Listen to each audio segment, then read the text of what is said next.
Bir deputatın manifesti. O fazildən bu fazilə. Və ya tüpürdüklərini yalamaqla böyüyənlər, alçalmaqla ucalanlar, düşməklə qalxanlar, həyasızlıqdan həya maskası taxanlar, tərbiyəsizliyi ən üstün tərbiyə kimi qananlar üçün dərs vəsaiti əvəzi. Mətin 1. Fazil Mustafa 11 may 2026-cı il. Prezident İlham Əliyev, Şuşa gedərsə başıma güllə çaxacağam deyən namərd adam indi orada burada sülənir. Sübh tezdən oxuyub bəyəndiyim bəlkə də ən maraqlı sitat oldu. Vaxtilə mən də belə bir cümlə işlətmişəm, ancaq kiçik bir fərqlə. Adam sözündən öncə bu həyasız bənzətməsi də mənim mətnimdə yer almışdı. Mətin 2.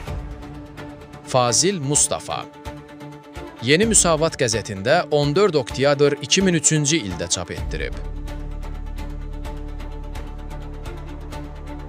Fazil Mustafa, mərhum Heydər Əliyev və Prezident İlham Əliyev barədə nələr deyib? Zaman gələcək, nankor ermənilər İrəvanda Sasunlu Davidin heykəlini uçurub Heydər Əliyevə abidə ucaldacaqlar. Mənə sübut edin ki, Heydər Əliyev türkdür. Edə bilməzsiniz. Çünki hakimiyyətə gələn kimi mənim dilimin adını dəyişməyi onun türkə qarşı genetik nifrətindən irəli gəlirdi. Mənə sübut edin ki, Heydər Əliyev musalmandır. Mənə sübut edin ki, Heydər Əliyev insandır.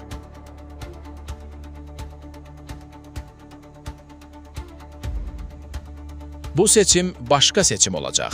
Azərbaycanda prezidentin yenidən seçimi bəlkə də icebergin görünən tərəfidir. Bugün Azərbaycan aydınının seçimidir. Bugün Azərbaycan üçün müttəfiq və düşmən dövlətlərin seçimidir. Bugün Azərbaycanın ya bir millət iki dövlət olmaq, ya da bir millət, bir xaraba, bir dövlət olmaq seçimidir. Bugün sənətini qarın yalına bulaşdıranlarla millətin sənətçilərinin seçimidir. Bugün vətən üçün xidmət istəyən sahibkarlarla ailə sahibkarlarının seçimidir. Bugün Şeyxülislam Allah şükür Paşazadənin mənəviyyatı ilə mömin müsəlmanların mənəviyyatının seçimidir. Kim kimin yanında duracaq? Bir yandan Şeyxülislam öz təbliğatı ilə sübut etməyə çalışdı ki, qumar oynamaq və əyyaşlıq Qurana zərrə qədər də zidd deyil və bu elə möminlik kimi bir şey sayılır. Mənim çox hörmət etdiyim Vasim müəllim də təqribən eyni şeyi təsdiqlədi. Həm də Mir Mövsüm ağanın ziyarətgahında rahatca yalan danışmağı qəbahət saymadılar. Onların hər ikisinin birgə tərcümə etdiyi Quranda buyurulur ki, ey iman gətirənlər, şərab da, qumar da, bütlər də, fal oxları da şeytan əməlindən olan murdar bir şeydir. Bunlardan çəkinin ki, bəlkə nicat tapasınız. Şeyxülislamla Vasim müəllim, eləcə də Aristoteldən sonra yetişmiş ən böyük bəşər filosofu, toxumluq üçün birci fəlsəfi cümləsinə rast gəlmədiyim Fuad Qasımzadə də hamının hörmətlə yanaşdığı bir ziyarətgahda milləti əmin etdilər ki, artıq bu nicat tapılmışdır və İlham Əliyev həmin zatdır ki var. Onların sözlərindən anlaşılan budur ki, qumar gözəl əməldir və Azərbaycana başçını məhz bu keyfiyyətə görə seçməlisiniz. İndi bir sürü alim deyilən şəxslər Marksa, Leninə sevgilərini izhar edərək yaşadıqlarına görə onların şeytanla yaxınlığını başa düşmək olar. Bəs Quranı tərcümə edənlərin şeytana yaxınlığını necə qiymətləndirək? Nə daxı insanları bu qədər haqdan döndərən? Heydər Əliyevin yalan danışdığını bilə-bilə qorxudan onu dəstəkləməyiniz başa düşüləndir. Üstəlik yanınıza salıb həccə apardınız, o isə qaydandan sonra bu millətə daha böyük istəm tutmağa başladı. Deməli, bu adama həccin də faydası olmadı. Ancaq şeyxin sinəsinə döyərək bəyan etməsi ki, o ölkənin ən mənəviyyatlı adamı kimi İlhama dəstək verir, buna qətiyyən gülüb keçməyin. Bu qədər naqis əməllərdən sonra onun Şeyxülislam olaraq qaldığı bir məmləkətdə İlham niyə prezident olmaq istəməsin? Digər yandan hakimiyyət dairələri külli miqdarda para xərcləyərək nəyin bahası olursa olsun seçkiləri saxtalaşdırmaq üçün total aksiyaya hazırlaşırlar. İndidən qorxuducu tədbirlərdən də söz açılır. Ancaq quyruqları qapı arasındadır. Kim hakimiyyətdən gedəndə şəllə-şüləsini rahatca yığışdırıb gedir? Hər halda sonuncu cəhdlərini göstərməlidirlər. Biz də bir millət olaraq öz addımlarımızı atmalıyıq. Əslində məşhur lətifədə olduğu kimi, əvvəlcə lotereya almaq lazımdır ki, sonra maşın udmağı arzulayaq. Əvvəl seçkini udmaq lazımdır ki, səslərin qorunması üçün qətiyyətli mübarizəyə başlayaq. Bu rejimə diktatura deyib barmaq arası baxmayın. Çox zaman Heydər Əliyevin hərəkətlərini Əbu Ləhəblə, Əbu Cəhillə müqayisə edənlər yanılırlar. İnanın ki, onlar xeyli insaflı kişilər olublar. Peyğəmbərimizə deyiblər ki, bir il sən bizim dinimizə ibadət et, bir il də biz sənin dininə. Bunlar isə deyirlər ki, 34 il ata bütümüzə, 34 il oğul bütümüzə, 34 ildə nəvə bütümüzə ibadət edin. Haqqa ibadət deyilən şey olmayacaq. Heydəri heç Stalinlə, Bağırovla belə müqayisə etmək düzgün olmaz. Bu adamlar heç olmasa öz ailəsini dövlətin başına çıxarmayıblar. Stalin oğlunu hamı kimi döyüşə göndərmişdi. Heydər Əliyevin özünün əskərlikdən yayınması bir yana dursun. Tayfasından bir nəfər tanıyırsınızmı ki, Vətən savaşında döyüşməməsi cəhənnəm, heç olmasa döyüşənlərə çörək daşısın. Qərbi Azərbaycan mənim ürəyimin ən ağrılı yeridir. Dərbənd, Borçalı, Qarabağ kimi. Ata-babam 1917-də erməni zülmündən qurtularaq Naxçıvana gəlib. Ana-babam isə köklü köməkli Naxçıvanın məşhur Nehrəm kəndindəndir. Qərbi Azərbaycandan olan yüzlərlə qaçqın düşmüş qohumlarım var. Bu seçkidə İsa Qəmbəri dəstəkləyirəm və onun prezident olması üçün bütün imkanlarımla çalışıram. Layiqlik meyarına, milli demokratik dünya görüşü daha keyfiyyətlə təmsil etdiyinə görə. Axı illər öncə böyük öndərimiz Əbülfəzl Elçibəyi də Qərbi Azərbaycanlı kimi dəstəkləmişəm. Ən böyük türk kimi, Azərbaycanlı kimi, şəxsiyyət kimi onu lider qəbul etmişik. İndi nə istəyirsiniz? Mənə sübut edin ki, Heydər Əliyev türkdür. Edə bilməzsiniz, çünki hakimiyyətə gələn kimi mənim dilimin adını dəyişməyi onun türkə qarşı genetik nifrətindən irəli gəlirdi. İndi mənə sübut edin ki, Heydər Əliyev müsəlmandır. Müsəlman olan birisi hətta düşmən kimi qəbul etdiyi Ayaz Mütəllibovun atasının yasına gəlməyinə şərait yaradardı. Geri dönəndən sonra düşmənçiliyini davam etdirərdi. Tez-tez indiki iqtidar nümayəndələri 1992-93-cü illərə ekskurs etməyi xoşlayırlar. Əxlaq mövzusunda da həmin dövrlərə istinad etsəniz, xeyli əxlaqi məziyyətlər qazanmanız mümkün ola bilərdi. Prezident Elçibəy Vəzirovu Moskvadan gətirərək anasının yasında iştirakına hər cür şərait yaratdı. Özü də şəxsən gedib hüzurda iştirak etdi. Heydər Əliyevə siyasi rəqib olmasına baxmayaraq, qardaşının yasına gəlməyə hər cür şərait yaratdı və hörmətlə qəbul etdi. Niyə əxlaqla bağlı məsələlərdə müqayisə aparmaqdan qaçırsınız? İndi bu misallardan sonra mənə sübut edin ki, Heydər Əliyev insandır. Baxın qul bazarındakı ümidsiz insanlara və eyş-işrət içində yaşayan Əliyev tayfasının durumuna, söyləyin görüm, insan olan bu qədər sərvəti özü ilə gorab apara bilməyəcəyini düşünməzmi? İndi sizlər hansı ölçülərlə Heydər Əliyevin siyasi kursunun davamını tələb edirsiniz? Heydər Əliyev öz millətinin dirçəlişi üçün yaşadı. Bunun sizə nə aidiyyəti, ay Qərbi Azərbaycanın baş bilən türkləri? Heç olmasa içinizdən bir türk şəxsiyyət tapıb dəstək verə bilməzsinizmi? Mən əminəm ki, bir zaman gələcək. Bu nankor ermənilər İrəvanda Sasunlu Davidin heykəlini uçurub Heydər Əliyevə abidə ucaldacaqlar. Çünki erməninin heç bir milli qəhrəmanı Ermənistan üçün bu qədər geniş ərazi qazandırmayıb.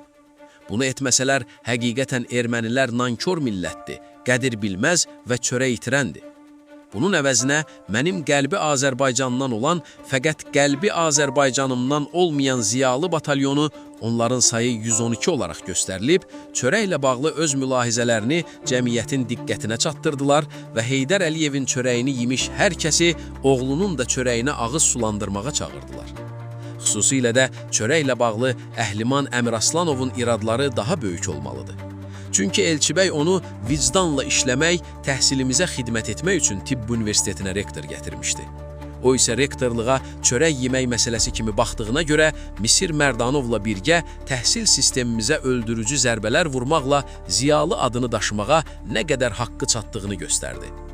İndi də qəzəbləniblər ki, Qərbi Azərbaycandan olan insanlar niyə İsa Qəmbərə səs verməyi düşünürlər?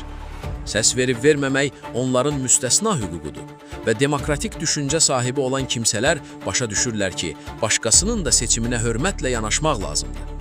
Yaxşı ki, özləri də qeyd edirlər ki, sadə Qərbi Azərbaycanlılar kimin kim olduğunu yaxşı dərk edirlər. Nə yazıq ki, adının önündə akademik, professor olan bir sıra mürəkkəb qərbi Azərbaycanlılar 10 ildir sürən Heydər Əliyev zülmünün davamını istəyirlər və öz mənfəətlərindən savayı başqa bir şey düşünmürlər. Çünki özləri tutduğu vəzifələrin ləzzətini düşünərək özləri üçün xırda, obyekt, vətən düzəldib rahat yaşayırlar. Birinin vətəni Tibb Universitetidir, digərininki Bakı Dövlət Universitetidir, o birininki pedaqoji və ya özəl universitetdir, hansınınkisə tibb müəssisəsi, YAP və s. O sadə dedikləri Qərbi Azərbaycan türkləridir. Göyçəni, Vedini, Qaragilsəni, Zəngəzuru və bütövlükdə Azərbaycanı vətən hesab edəndi. Ermənini oradan qovmaq istəyəndi, ora dönmək istəyəndi. O sadə dedikləri Qərbi Azərbaycanlılar qəlbi Azərbaycandan olan insanlardır. Bəzi mürəkkəb Qərbi Azərbaycanlılar, Naxçıvanlılar, Qarabağlılar heç bir prosesə ümum-milli təfəkkürdən yanaşa bilmirlər. Dönə-dönə demişik ki, öz bölgələrinin, tayfalarının böyük adamı olmaqdan Azərbaycanın böyük adamı olmağa doğru ucala bilməyənlər özləri üçün böyüklük etalonunu əvvəlcə Heydərdə, sonra isə İlhamda görürlər. Onların Heydər Əliyevə münasibətini anlamaq olar. Günü bugün onun ölüsündən də qorxurlar və torpağa verilməyəncə diriləcəyinə inanmaqdadılar. Əgər ölkənin 112 professoru İlham Əliyevi özlərindən ağıllı hesab edirsə, əgər Qafqaz müsəlmanlarının ömürlük Şeyxülislamı Paşazadənin, Azərbaycan yazarlarının ömürlük Şeyxülislamı Anarın, Azərbaycan rəssamlarının, bəstəkarlarının və onların timsalında bütün adi Azərbaycanlıların Şeyxülislamları öz dövləti üçün İlham Əliyeli alternativsiz lider görürlərsə, Azərbaycanda din, elm, sənət, ədəbiyyat deyilər sahələrin durumunun çox-çox acınacaqlı olduğu göz qabağındadır. Deməyin ki, onların çoxunu tutduğu vəzifəyə görə məcbur ediblər.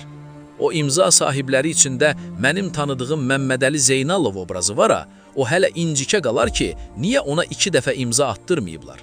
80 ilində yapa daxil olubsa, deməli gələcəyi parlaq adamdır.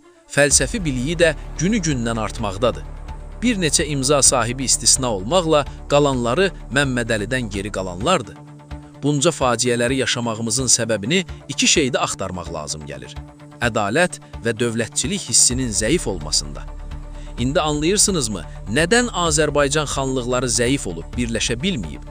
Məsələn, İbrahim xan Hüseynqulu xana deyib ki, gəl Fətəli xanın liderliyini dəstəkləyək, o daha böyük nüfuza sahibdir və ölkəni birləşdirə bilər. Hüseynqulu xan da deyib ki, o Qubalı, mən Bakılı, sən də Qarabağlı, biz onu necə dəstəkləyə bilərik? Rusiya imperiya olub, ancaq Rus aliminin ədalət və dövlətçilik hissi Stalin repressiyası dövründə də qalıb.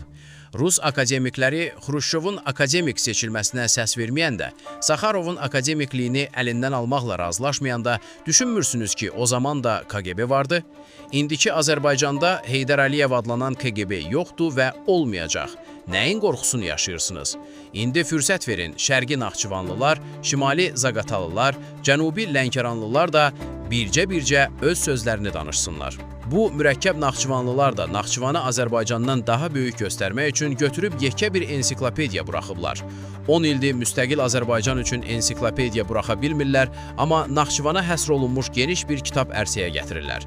Kim nə qədər pul veribsə, ona pulun miqdarına görə səhifə ayırıblar. Deyəsən bircə Mirzə Cəlildən və Caviddən pul almayıblar. Novella xanımı da Naxçıvan hava limanında ona görə döyürmüş ki, pul ver, sənin də adını ensiklopediyaya salaq. Bunun ardınca Cənubi Lənkəranlılar da tələb edəcəklər ki, məhz portağala yox, limona milli meyvə statusu verilsin. Valla, axmağın qərblisi, şərqlisi, şimallısı, cənublusu, Naxçıvanlısı, Qarabağlısı, qərbi Azərbaycanlısı olmur və hətta axmağın ziyalısı da olmur. Axmaq sadəcə ziyasız olur. Gəlin ziyalı və aydın sözlərinin tərifi üzərində bir də ciddi düşünək. Bunun tərifini tapa bilməsək, kim Ali Attestasiya Komissiyasından bir elmi rütbə alacaqsa, adının qabağına bir ziyalı sözünü də əlavə edib hay-həşir salacaq. Ot kök üstündə bitər deyib bir misal da çəkirlər. İlham da Heydərin kökü üstündə bitib. Elə ötən gün telekanalların birində çıxış edərkən baxdım ki, elə Vaqif Səmədoğlu da Səməd Vurğunun kökü üstündə bitibmiş. Bu əslində işi asanlaşdıran bir şeydir. Kökünə baxıb ota qiymət vermək olur. Ancaq bu cəmiyyətdə çoxları öz atasının deyil, Heydər Əliyevin kökü üstündə bitmiş otlardır. Payız gəlib və bu kök quruyub, indi bunlar İlham Əliyevin kökü üstündə bitmək istəyirlər. Əksəriyyəti də saralmış otlardır. Qısaca belə deyilsə yaxşıdır. Hansı vəzifə, mövqe tutursan tut, hansı titul daşıyırsan daşı, ancaq adam gərək kişi olsun, ot olmasın. Ot olmağı ideala çevirənlər heç olmazsa öz atalarının kökü üstündə bitsinlər. Allah şükürün əməlləri hamını Quranla zarafat etmək həddinə çıxardıb yetirdi. Ötən günlərdə müxalifətin tanınmış simalarından biri düz 10 dəqiqə əlini Quranın üstünə qoyub televiziyada çıxış etdi ki, biri qan töküb hakimiyyətdə qalmaq, digəri qisas almaq üçün hakimiyyətə gəlmək istəyir. Bəlkə də əlini üstünə qoyduğunuz Quranın içinin mənasına öncə diqqət yetiriləndən sonra bu taktikadan istifadə etməyə normal baxmaq olardı. Əl-Hucurat surəsinin 12-ci ayəsində deyilir ki, ey iman gətirənlər, çox zənn gümana qapılmayın. Şübhəsiz ki, zənnin bəzi, heç bir əsası olmayan zənn günahdır. Çıxışda qeyd olunan birincini 1993 və 1995 ildə görmüşük. Heydər Əliyev onlarla insanın qanı bahasına hakimiyyəti əldə saxladı. Yəni onun hərəkətləri barədə danışmaq zənn deyil. Bəs nəzərdə tutulan ikincisi, müxalifət liderlərindən, üzdəkilərindən kiminsə qisas almaq üçün hakimiyyətə gəlməsi barədə fikir söyləmək açıq bir zəndir, gümandır. Onun qəlbini mi oxuyub bu zənnə düşülüb?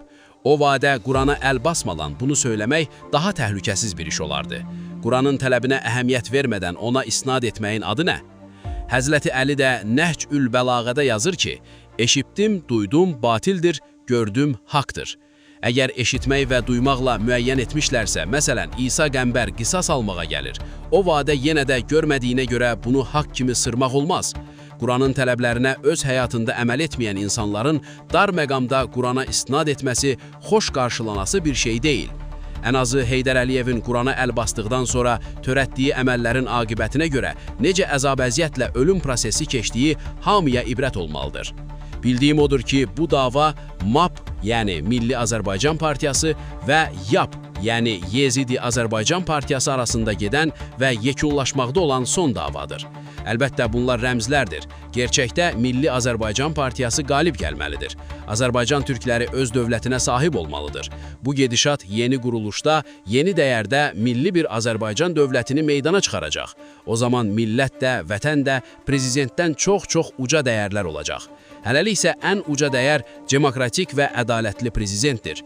Milləti, vətəni ən uca dəyərə çevirmək istəyənlər ilk öncə bu prezidenti seçməlidirlər. Bu məqaləni Fazil Mustafa Qəzənfəroğlu Qəlbi Azərbaycandan olmayanlara tövsiyə başlığı ilə Yeni Müsavat qəzetində 14 oktyabr 2003-də çap etdirib.